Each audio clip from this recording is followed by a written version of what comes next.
ગુજરાતમાં ગત 2 દાયકામાં ન થયો હોય એ પ્રકારનો અસાધારણ કમોસમી વરસાદ આ વર્ષે થતાં રાજ્યના વિવિધ જિલ્લાના ખેડૂતોના પાકોને મોટું નુકસાન થયું છે।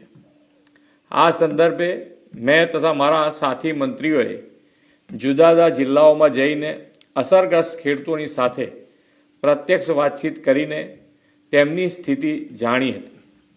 કુદરતી આપત્તિની આ ઘડીમાં ધરતીપુત્રોની વ્યથાને સમજીને રાજ્ય સરકાર પૂરી સંવેદનાથી તેમની પડખે ઊભી છે। રાજ્યભરના ખેડૂતોના પાકને થયેલા વ્યાપક નુકસાન સામે તેમની લાગણીઓને ધ્યાને રાખીને રાજ્ય સરકાર દ્વારા ધરતીપુત્રો માટે આશરે 10,000 કરોડના રાહત સહાય પેકેજની જાહેરાત કરું છું।